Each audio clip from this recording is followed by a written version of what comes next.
Let's get started with our first news. Jack Della Maddalena is confident he can finish Balal Muhammad.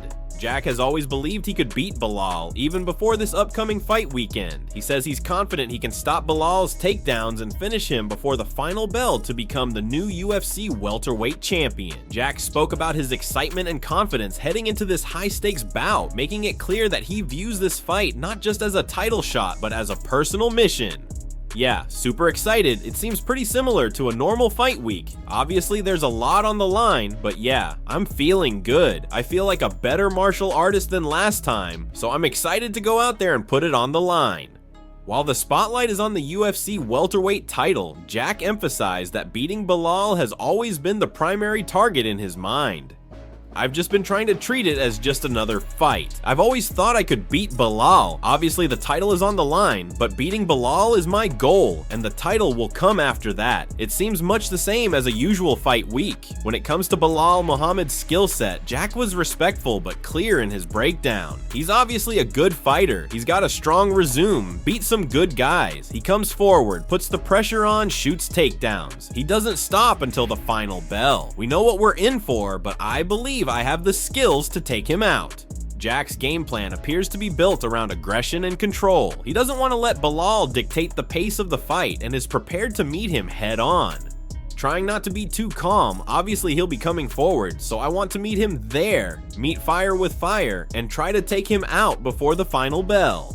He understands Balal's pressure-heavy style, but he's not intimidated by it. In fact, he's planning to flip the script by inflicting damage and forcing Balal to rethink his approach. I expect him to come forward, but I think I'll be able to handle it. He's gonna have to walk through the fire to try and take me down. I think I can do some serious damage. I think I can sting him. I believe I can finish him before the final bell. With Jack's confidence, tactical mindset, and hunger to prove himself, this weekend's matchup is shaping up to be an intense showdown. The stakes are higher than ever, and if Jack delivers on his words, we might just see a new welterweight champion rise to the top. Moving on to our second news, Joe Rogan has made headlines once again by declaring that BJ Penn is still the greatest lightweight of all time, even ranking him above Khabib Nurmagomedov. This statement may seem surprising to newer fans, especially considering BJ Penn's record towards the end of his career. He lost 9 out of his last 11 UFC fights, with one of them being a draw, but according to Joe, records don't always tell the full story. He argues that in his prime, BJ Penn was unstoppable, a once-in-a-generation talent with unmatched skill and cardio. Joe explained that BJ's physical conditioning during his peak years was unlike anything seen in MMA.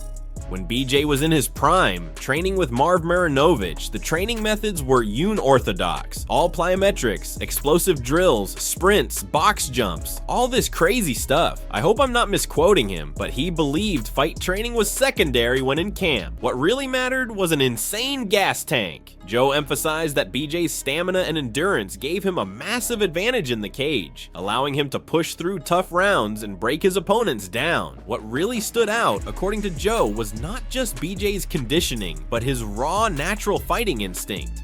BJ Penn knows how to fight. He's a world champion, and that doesn't just go away, but when you train him this way and build that kind of cardio, he becomes unstoppable. I always say this, people talk about Khabib being the greatest lightweight of all time, and maybe he is. It's very possible, but I would put the BJ that fought Joe Daddy Stevenson, the BJ that fought Shawn Strickland, that BJ Penn, I'd put him against anybody. Joe highlighted the Diego Sanchez fight as a prime example of BJ's dominance. When he fought Diego Sanchez, he couldn't be stopped, and if you got him to the ground, his submission game was insane. Off his back, he would take your back. You were done. He could knock you out standing. His kickboxing was elite. BJ's complete game, from elite striking to dangerous submissions, made him a nightmare matchup for anyone. When comparing BJ to Khabib, Joe acknowledged that Khabib would likely try to take him down, similar to what Georges St. Pierre did. He'd take him down for sure, probably fight him the same way George St. Pierre did, but the size difference between BJ and George was huge. BJ is a true 155 guy, and later even fought at 145. George was a big 170, muscular, powerful, excellent wrestling, ground and pound, black belt in jiu-jitsu, and a great striker. Joe even touched on the controversy surrounding BJ's fight with GSP, referencing greasing accusations. George was slippery in that fight. If you're a grappler and you can't get a hold of someone, especially someone like BJ who is dangerous off his back, it changes everything.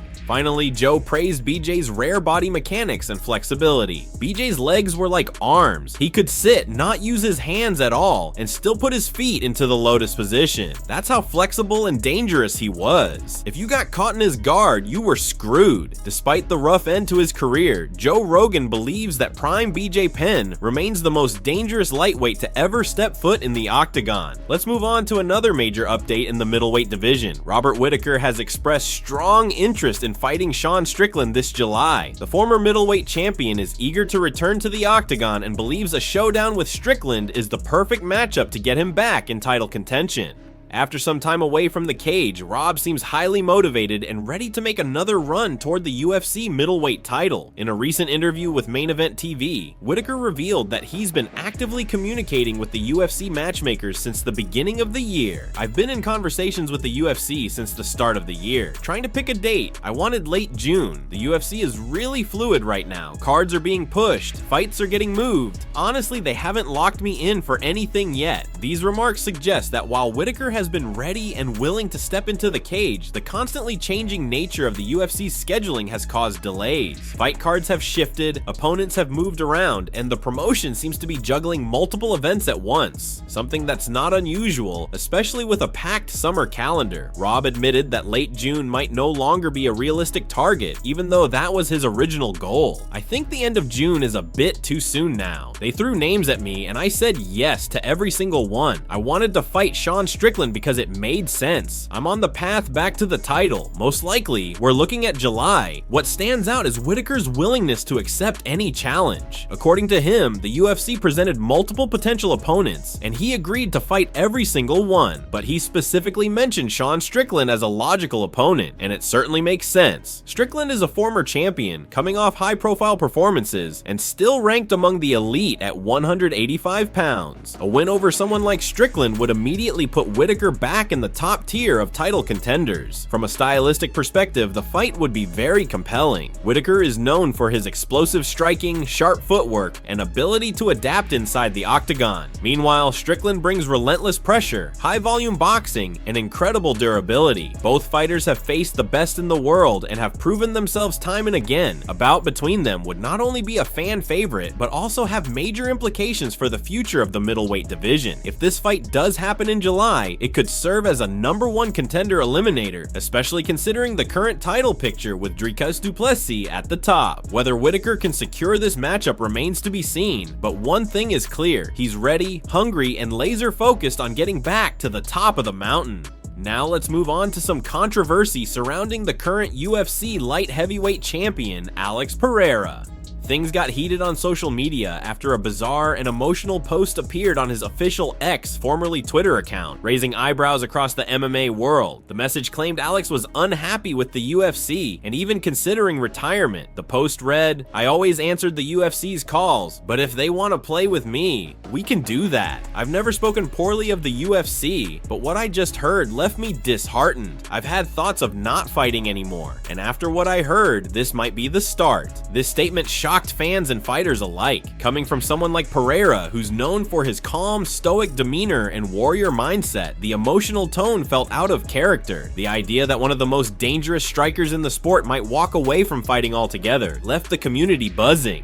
But just as quickly as the post appeared, Alex claimed he was hacked. He followed up by denying he wrote the message, insisting it was not him, and asking fans not to read too much into it. Then things got even more chaotic when Magomed Ankalaev, one of the top contenders at light heavyweight, jumped into the conversation. He mocked Alex and jokingly took responsibility, saying, "It was me. I hacked his account. Don't worry, Alex, I'm waiting for you." He followed up with another jab. "The only thing that was hacked is Alex's brain. He's not a champion anymore. I'm waiting for you." Ankalaev's comment comments added fuel to the fire, turning the incident into a full-blown internet spectacle. However, many in the MMA community aren't buying the hacking excuse. One top comment on X mocked the situation, saying, "So, a hacker broke into Alex's Twitter, posted one tweet about being frustrated, and then logged out peacefully?" Another sarcastic response read, "The person who hacked Alex's account is now staring at himself in the mirror. Anyone who actually believes bro was hacked is on the spectrum." It seems the general consensus among fans and media is that Alex may have had a moment of frustration, posted the message himself, and then quickly backtracked, possibly after a phone call from the UFC.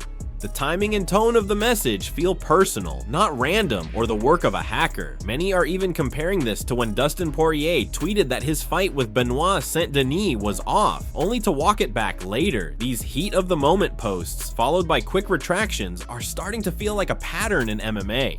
So what do you think? Was this really a hack, or just a raw moment of emotion that Alex tried to erase once things calmed down? Whatever the truth is, one thing's certain: the drama has added even more intensity to the light heavyweight division. Let's move on to our next piece of news, and this one is heating up fast. Magomed Ankalaev has once again reacted to the ongoing Alex Pereira situation, and it looks like he's not letting it go anytime soon. After Alex's now deleted post on X hinted at frustration with the UFC and even thoughts of retirement, Ankalaev wasted no time in making his voice heard. Last night, Magomed responded in classic trolling fashion, writing, "It was me. I hacked his account. Don't worry, Alex, I'm waiting for you." At first, fans weren't sure if Ankalaev was just joking or trying to stir the pot, but by this morning it became very clear. He's serious. He followed up his initial jab with a much more intense statement, saying, "The only thing that was hacked was Alex's brain. He's not a champion anymore. I'm waiting for you." This bold call out immediately caught fire across social media. Fans flooded comment sections with reactions ranging from laughter to full support for a potential title fight between Pereira and Ankalaev. And while Alex has claimed that his controversial tweet about the UFC was the result of a hack, Ankalaev clearly doesn't believe it, and neither do a large portion of MMA fans. His statement about Alex's brain being the only thing hacked adds another layer of psychological warfare to what's quickly becoming a personal rivalry. For context, Magomed Ankalaev has been knocking on the door of a title shot for quite some time. Known for his calculated striking, elite grappling, and calm composure inside the octagon, he's often been described as one of the most dangerous men in the light heavyweight division. However, his journey has been filled with delays and controversy, including a draw against Jan Blachowicz that left the title picture in chaos for months. Now, with Pereira sitting at the top as the light heavyweight champion, Ankalaev sees an opening, and he's pressing the gas pedal. These comments, whether meant to mock or provoke, are clearly designed to push Alex toward accepting a fight. And if Alex really did post that message out of frustration, then Ankalaev's verbal jabs are like salt in the wound. Some fans believe Ankalaev is doing exactly what a hungry contender should do: create noise, call out the champ, and make headlines. Others think he may be pushing a little too hard, especially since Pereira has only recently won the belt and has already defended it impressively. Still, there's no denying the energy behind this developing storyline. Whether or not the UFC books the fight next, the seed of rivalry has been planted, and Ankalaev has made his intentions crystal clear. He wants Pereira, and he's not going to stop talking until he gets him. Will Pereira respond again? Will the UFC make this fight happen? One thing's for sure: Magomed Ankalaev is not backing down. And finally, we've got some exciting news coming your way. Ilia Topuria's next fight announcement is expected today. According to a report from Spanish media outlet El Oro, fans will finally find out who the reigning featherweight champion will face next. The report states, "Tonight we're joined by UFC champion Ilia Topuria, who will share all the details about his upcoming fight scheduled for June 28th in Las Vegas." This has immediately sent a wave of anticipation across the MMA world. Topuria, who captured the featherweight title in spectacular fashion, has been a hot topic ever since. His undefeated record, aggressive fighting style, and confident persona have made him one of the fastest rising stars in the UFC today.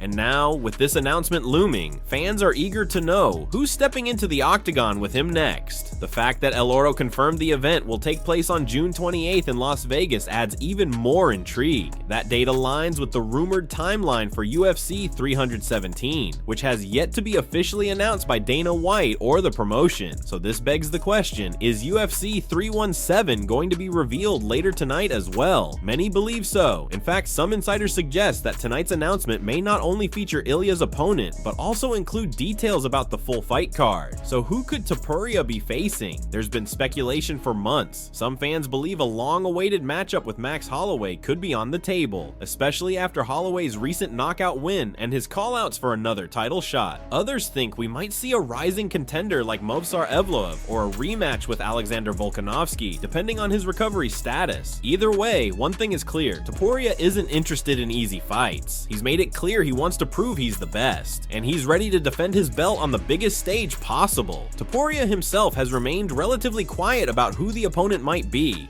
but if the Spanish outlet's report is accurate, he's about to break that silence very soon. What makes this even more exciting is the fact that he's going to announce it personally. This isn't just a press release or a tweet, it's going to be a televised segment, likely followed by reaction from UFC brass, analysts, and fans alike. If Dana White does show up tonight or post shortly after, we could be looking at the full reveal of UFC 317. That would include Topuria's title defense, a possible co-main event, and the rest of the highly anticipated matchups that typically round out a summer PPV card. So don't blink, stay tuned, because if everything goes as expected, tonight could be huge. A title fight, a card reveal, and another chapter in Ilia Topuria's meteoric rise could all be confirmed in just a few hours.